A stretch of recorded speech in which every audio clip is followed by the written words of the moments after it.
Ya, assalamualaikum warahmatullahi wabarakatuh. Salam salve buat semuanya. Ya, Chatterbox Ramadan malam ke-7.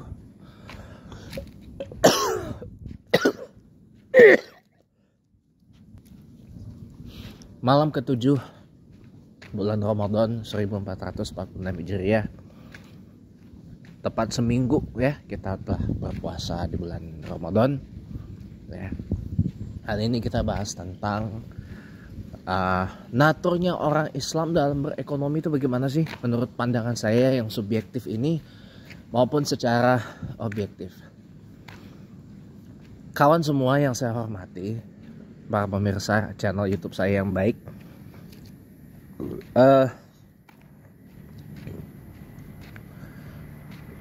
tahu nggak kalau kita baca biografi Nabi Muhammad SAW melalui sirah nabawiyah atau melalui dokumentasi sejarah atau manuskrip sejarah ya, Nabi Muhammad SAW itu di usia dewasanya adalah seorang wira swasta, seorang pedagang lebih tepatnya ya, seorang wira swasta berdagang ya dari Madinah ke Syam.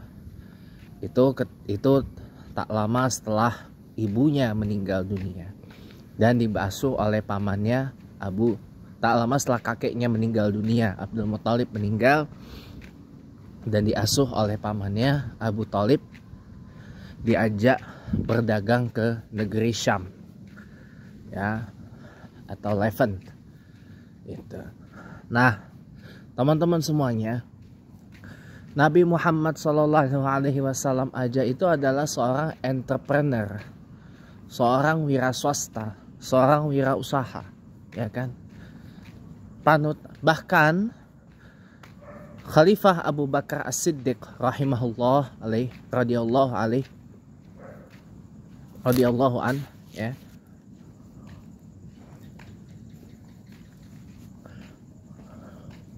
Tahu nggak? Dia kaya, dia bisa menjadi, kalau pada saat itu dalam bahasa sekarang, multimilioner, bahkan multibilioner pada saat itu karena beliau adalah seorang wira swasta, seorang pebisnis, ya, bukan seorang pekerja, bukan seorang pegawai, ya kalau kasarnya bukan seorang budak lah gitu. Adapun budak itu dibebaskan. Para hamba sahaya itu dibebaskan. Jadi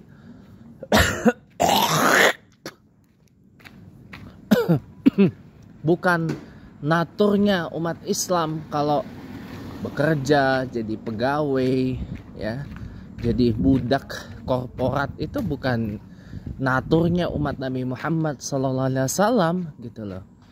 Tapi naturnya umat Islam itu adalah berwira swasta. Natur ekonominya Indonesia bukan dari orang Indonesia suruh bekerja dengan orang, tapi orang Indonesia disuruh berwira swasta. Makanya natur ekonomi Indonesia sebenarnya ada di koperasi gitu loh, ada di koperasi ya. Itu natur ekonomi kita tuh ada di koperasi, denyut nadi ekonomi Indonesia itu ada di koperasi gitu loh, bukan pada investor asing. Atau denyut ekonomi kita ada di koperasi. Makanya kali ini saya apresiasi kepada Bapak Presiden Prabowo Subianto yang membangunkan banyak koperasi desa yang bernama Koperasi Merah Putih. Ada 700 lebih koperasi desa yang dibangun. Memang itu denyut nadi ekonomi Indonesia tuh ada di sektor koperasi ya. Dengan banyak orang Indonesia yang berkoperasi, ini kan bisa menjadi pemacu ekonomi Indonesia ini terbangun dengan meyakinkan. Yang diperlukan oleh kita ini sekarang adalah pembangunan ekonomi, bukan pemerataan ekonomi. Pembangunan ekonomi dimulai dari bawah, dimulai dari masyarakat, ya, bottom up, bukan top down. Bottom up, diberdayakan masyarakat, ya. Makanya dibangun ini koperasi merah putih ini oleh Bapak Presiden Prabowo. Salut loh, ya. Dan ini juga mendorong apa? Masyarakat ini berwira swasta. Apalagi kan sudah terfokus tuh, bidang koperasi ada regulatornya sendiri, Kementerian Koperasi. Bidang UMKM ada regulatornya sendiri, yaitu Kementerian UMKM. Ya kan? Ini kan diharapkan tumbuh wira swasta baru di Indonesia ini. Cuma masalahnya wira swasta di Indonesia ini apa? Terkendala dengan satu, perizinan. Perizinan dan dokumentasi. Dokumen yang diperlukan itu ngejelimet. Birokrasi yang diperlukan itu jelimet, ya. Jadi susah untuk melahirkan banyak wira swasta entrepreneur baru di Indonesia ini. Selama regulasinya masih jelimet bin belibet, sulit rasanya bagi kita untuk melihat banyak wira swasta baru. Tapi sekarang kan sudah era digital, sudah banyak startup yang bermunculan.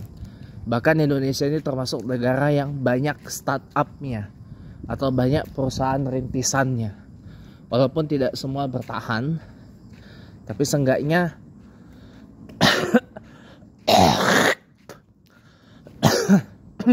kita punya beberapa produk startup Indonesia yang mendunia, yaitu adalah GoTo, Gojek Tokopedia. Nah, itu udah monumental lah pokoknya.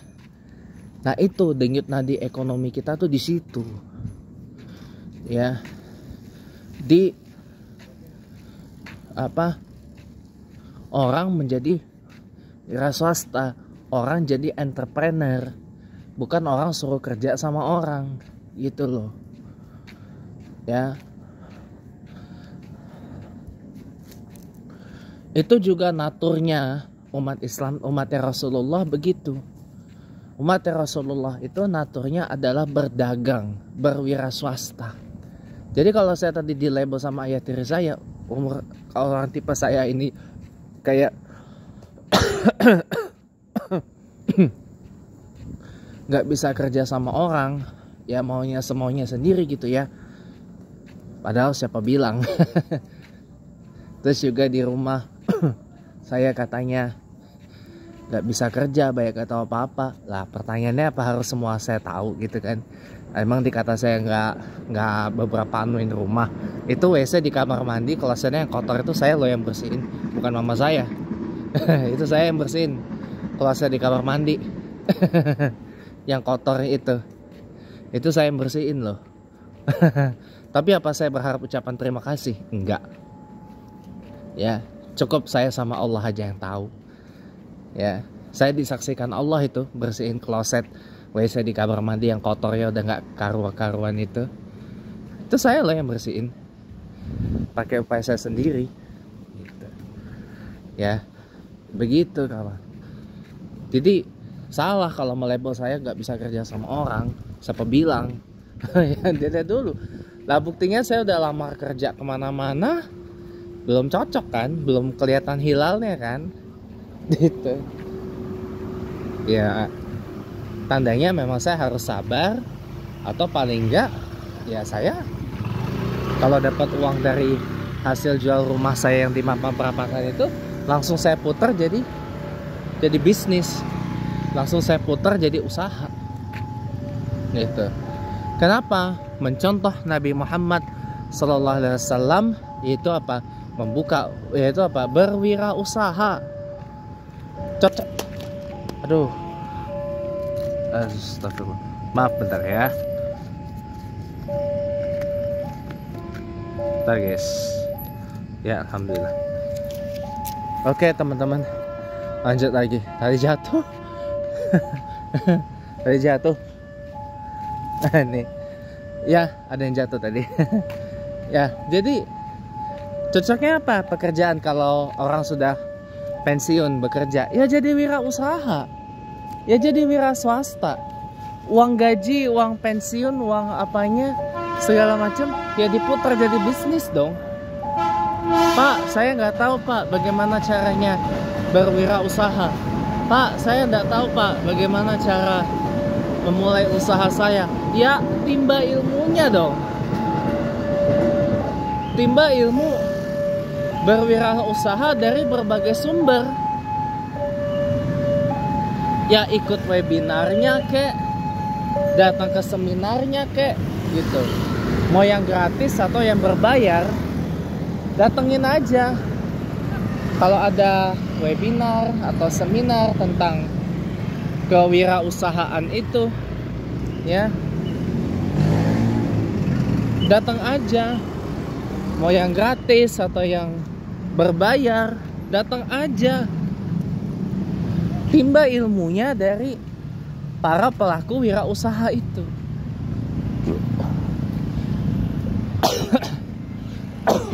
Tapi syaratnya satu, syarat mutlak ini satu.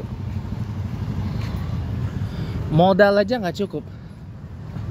Syarat mutlaknya adalah yang hanya satu. Tentukan mau berwirausaha, berwira swasta di bidang apa, dan usahakan bidangnya itu sudah digeluti atau sudah punya keyakinan, yakin menggeluti usaha itu. Jangan cuma gara-gara FOMO, fear of missing out. Contoh, kita mendirikan koperasi gara-gara FOMO. Orang sebelah mendirikan koperasi, masa ya kita nggak ikutan? Gitu kan.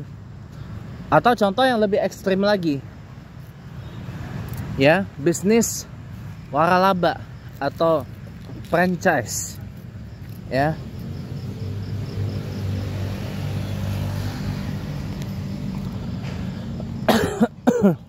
Hati-hati juga teman-teman kalau kita mau main franchise. Sebab tidak semua franchise itu dia menawarkan sistem autopilot.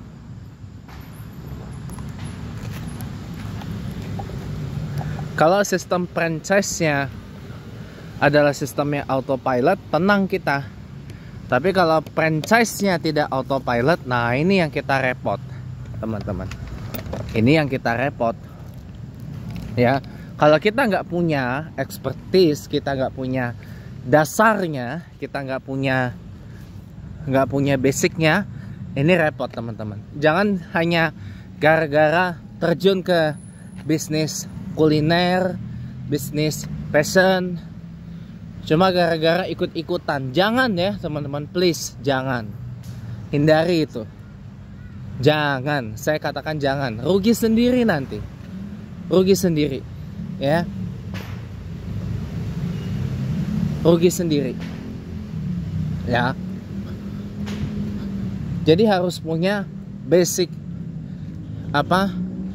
minimal basic pengetahuan tentang bisnis yang akan digeluti kuat dulu, baru kemudian take action. Saya ambil contoh, ya, Net TV deh yang baru bangkrut, dibeli sama MD Entertainment.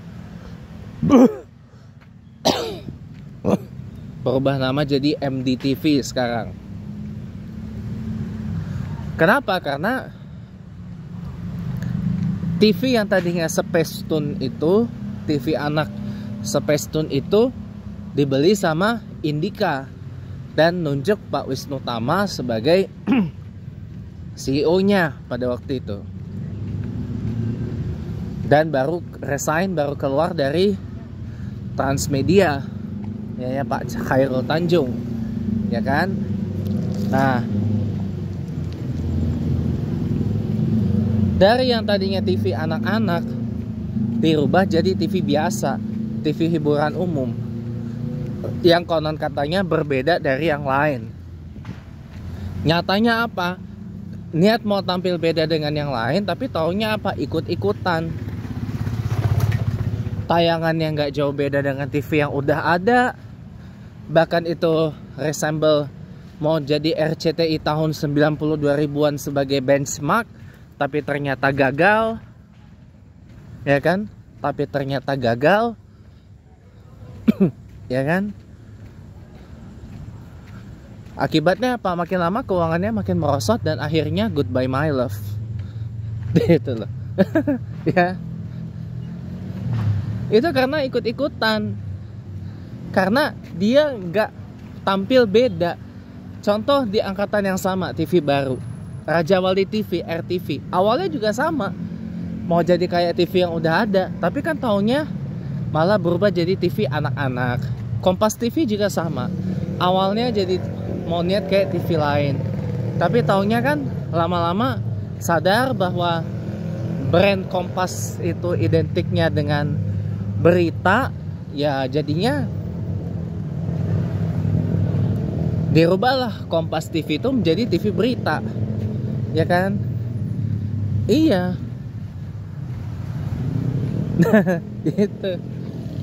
Itu loh kawan-kawan, ya. Sama halnya dengan TV Garuda TV punyanya Pak Prabowo Subianto, ya kan? Awalnya kan mau kayak TV-TV lain tuh, TV yang ramah Gen Z, ramah milenial. Ada acara yang temanya K-pop dulu tuh, ya. Dan acara-acara yang familiar dengan anak muda masa kini gitu kan. Taunya setelah bersiaran resmi, ya, dan kebetulan Pak Prabowo-nya jadi presiden sekarang, malah berubah menjadi ya itu TV yang isinya gak jauh-jauh dari berita, politik, pemerintahan Presiden Prabowo dan Partai Gerindra. Udah, itu aja. Gitu loh. Jadi makanya kalau mau berwira swasta itu jangan pakai modal ikut-ikutan. Harus punya prinsip yang jelas. Harus punya basic yang kuat. Ini mau menggeluti apa gitu loh. Karena ritme bisnis itu kompetitif, teman-teman. Contoh, banyak sekarang kedai kopi kekinian. Kalau kedai kopi kita nggak ada pembeda dengan yang lain, ribet, teman-teman. Kalau nggak ada pembeda dengan yang lainnya, kita franchise saja. Contoh, kita beli franchise. Misalkan kita beli franchise kopi kenangan. Kita beli franchise kopi apa gitu misalkan. Udah, kita buka cabang, kita yang kelola, kita yang ngejalanin sistem yang kalau syukur-syukur kalau autopilot sistem sama kita yang ngejalanin, kita dapat uang terima jadi gitu. Itu kan namanya wirausaha yang oke gitu loh. Bener gak? Iya dong. Nah, oleh karena itu rekan-rekan sekalian, makanya kita harus sadar, umat Islam ini jangan mau jadi pekerja terus. Umatnya Rasulullah itu jangan mau jadi pekerja terus. Ya paling enggak, ya kita harus berdikari gitu loh secara ekonomi. Dengan apa? Dengan berwirausaha. Apalagi sistem ekonomi, apalagi denyut ekonomi kita apa adalah koperasi. Koperasi itu sejalan dengan ekonominya Nabi Muhammad SAW loh. Ya, mensejahterakan banyak orang, ya, mensejahterakan masyarakat, bukan mensejahterakan kelompok tertentu, gitu. Jadi mudah-mudahan ya, dengan saya bikin konten seperti ini, mudah-mudahan saya berdoa akan lebih banyak lagi wirausaha baru yang muncul doakan semoga saya cepat laku, rumahnya kejual, rumah waris sih sebenarnya, dapat uangnya saya putar jadi bisnis, jadi usaha, atau paling enggak kalaupun saya harus bekerja dulu, doakan semoga saya mendapat pekerjaan yang cocok. Terima kasih, selamat malam dan sampai bertemu lagi.